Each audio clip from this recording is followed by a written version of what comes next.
Use the z-score formula to find the mean given the following information. So we've got a raw score equal to 140, a z-score of 2, and a standard deviation of 20. And our z formula looks like this. And of course, it's set up not to tell us what the mean is, but this formula is currently set up to tell us what z is, provided that we plug in these three values. Now what I would like to do is I would like to see this in this format, where I've got the mean is equals to a bunch of these elements, or all of the other elements, summary arrangement of z, sigma, and the raw score x.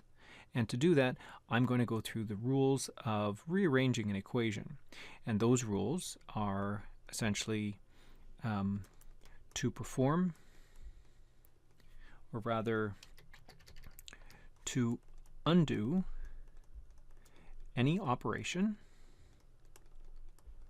that I don't want to be seeing. So if I don't want to be seeing subtraction of the mean, I just add the mean. If I don't want to see dividing by the standard deviation, I multiply by the standard deviation. So to undo any operation, I have to perform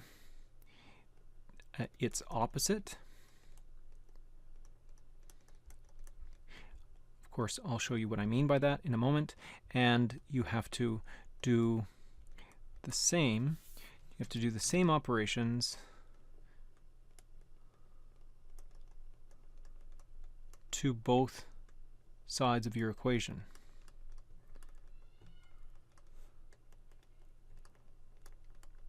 Otherwise, you're going to change the whole nature of this formula. So whatever I do to one side, I have to do to the other side. So let's have a look at how that plays out. Now, first of all, I want to be able to isolate the mean. Right now I've got x minus the mean over the standard deviation. I'm dividing by the standard deviation. I'm dividing all of this by that standard deviation.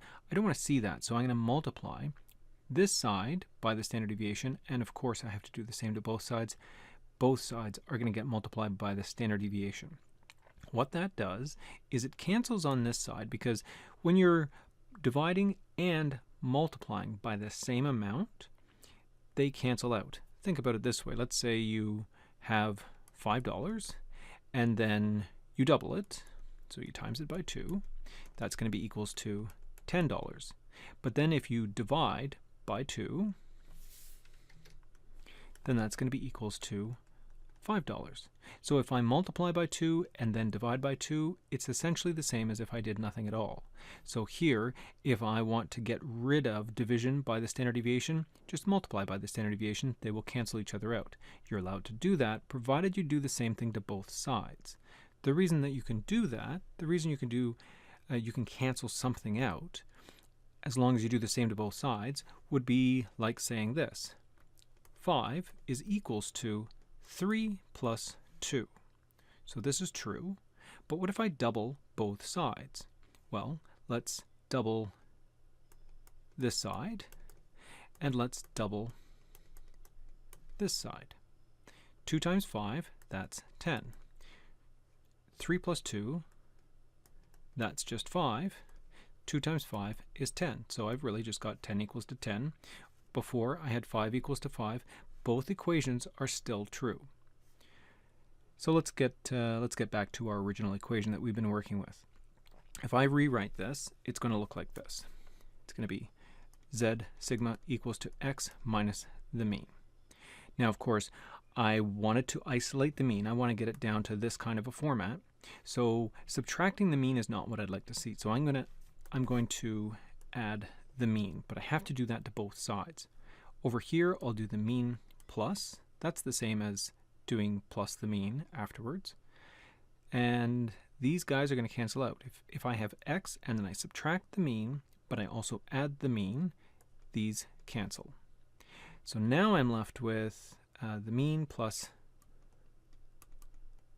z sigma equals to x.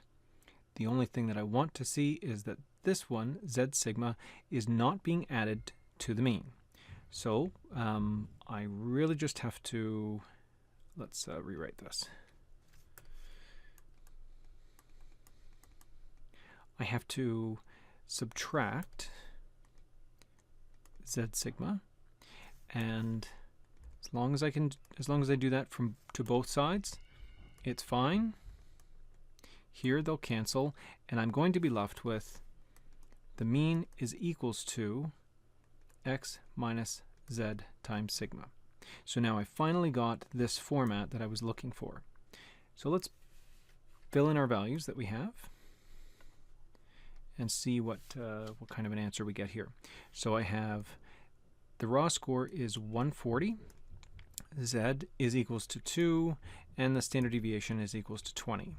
And so this gives me 140 minus 2 times 20, so that's minus 40, and so the mean is equals to 100.